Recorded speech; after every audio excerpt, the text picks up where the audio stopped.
দিয়ে বরণ করে নেওয়া হচ্ছে। এবার বিশেষ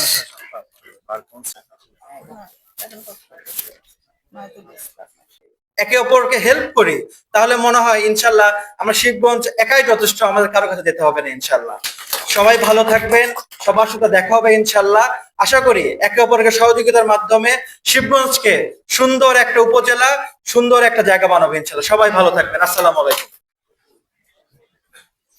আমাদের মাঝে আমাদের কৃতি সন্তান আমি বলবো, কারণ আমরা অনেকদিন যাবৎ আমাদের উপজেলা কিন্তু মন্ত্রী পাইনি আমরা, এটা আমাদের একটা সৌভাগ্য।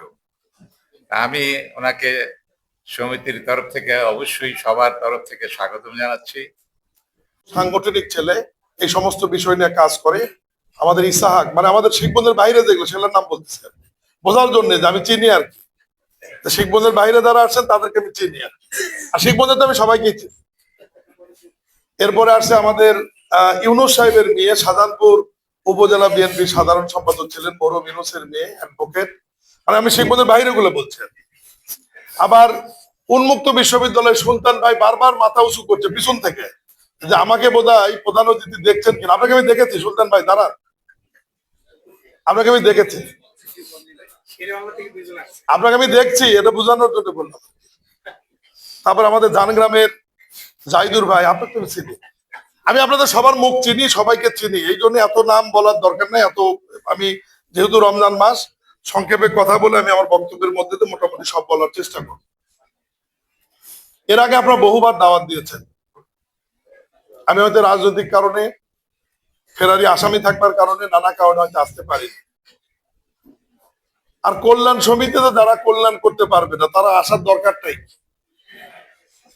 মন্ত্রী এমপি হওয়ার আগে তো আমার কল্যাণ করার সুযোগই নাই, আমি এসে করবোটা কি?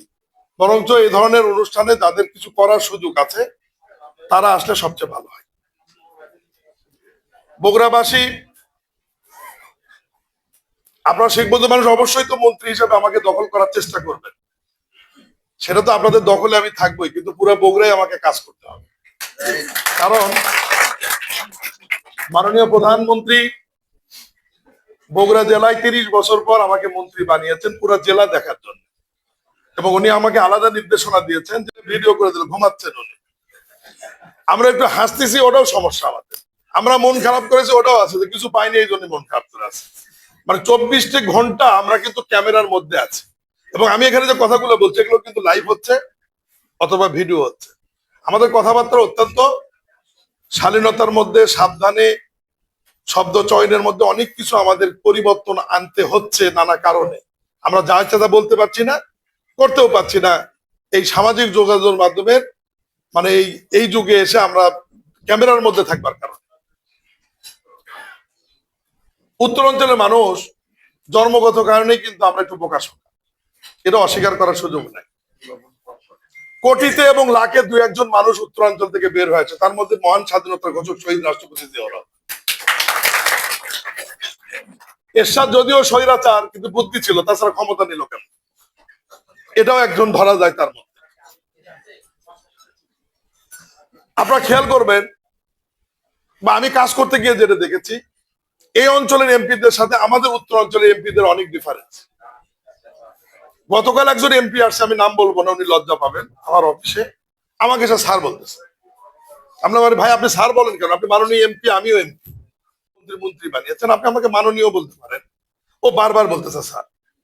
আমি বললাম ভাই এই উত্তরাঞ্চলের মানুষের এটা আরেক সমস্যা, আপনি আমাকে স্যার বলছেন, আমি তো সব জায়গায় গিয়ে স্যার বলবেন, আপনি কাজটা করবেন কেন? আপনি তো লেভেলটা বুঝতে হবে যে আপনি বিং এ পার্লামেন্ট মেম্বার, আপনি জাতীয় সংসদ সদস্য। আর এইবারে সংসদ সদস্যের গুরুত্ব একটু আলাদা, কারণ এই প্রথম দীর্ঘদিন পর অবাধ, সুষ্ঠু, নিরপেক্ষ নির্বাচন এবং মানুষের স্বতঃস্ফূর্ত ভোটে সবাই নির্বাচিত হয়েছে। এইবার সংসদ সদস্যের গুরুত্ব তো অন্যবারের এমপির চাইতে অনেক গুরুত্ব বেশি না, একটু আলাদা। এই কথাটা আমি এই কারণে বললাম, এই যে ঢাকায় যারা আপনারা আসছে, এই কয়েকজন আমাদের অঞ্চলে সবচেয়ে বুদ্ধিমান, তাছাড়া ঢাকায় আসেন কেন? ঢাকা আসতে কিন্তু বুদ্ধি লাগে, ঢাকা আসতে কিন্তু অনেক বুদ্ধির প্রয়োজন। আমি ছোট্ট একটা কথা বলি, আমার বাবা যদি ছোটবেলায় আমাকে শিখগঞ্জ নিয়ে না আসতো, আমি কিন্তু ঢাকা পর্যন্ত আসতে পারতাম না। অভিভাবকদের সবসময় শহর ট্রান্সফার করতে হয় সন্তানদের জন্য। বাসস্থান কিন্তু একটা ফ্যাক্টর। অনেক যোগ্যতা সম্পন্ন লোক গ্রামে বাস করে, অনেক মেধাবী, ভালো বক্তা, কিন্তু বসবাসের কারণে ইউনিয়নের সভাপতি, ও জীবনেও উপজেলা সভাপতি হতে পারবে না। কারণ উপজেলায় যারা বাস করে তারা জায়গা দেবে।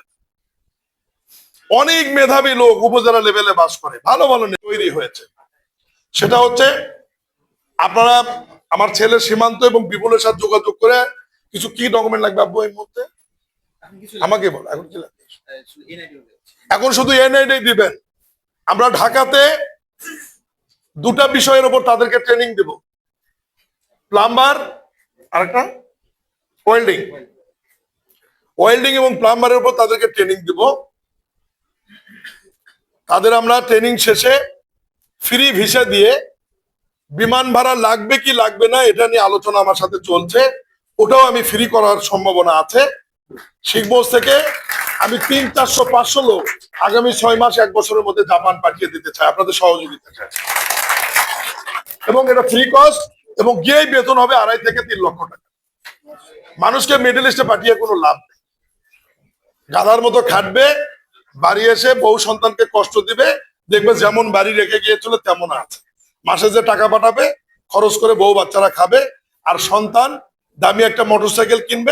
সিঙ্গাপুরের ওয়াদা দিতে পারবো না, তবে আমরা এইটুকু করতে চাই, এদেশের মানুষ যাতে 3 বেলা পেট ভরে খেতে পারে এবং সুখে থাকে, এবং গ্রামের মানুষের অর্থনৈতিক চেহারা যাতে পরিবর্তন হয়, এই কাজটা আমরা করি। ইতিমধ্যে আমাদের শুরু হয়ে গেছে, এবং এগুলার অস্থির হওয়ার কারণে ধৈর্য ধরতে হবে, সমস্ত মানুষের কাছে পৌঁছে যাবে।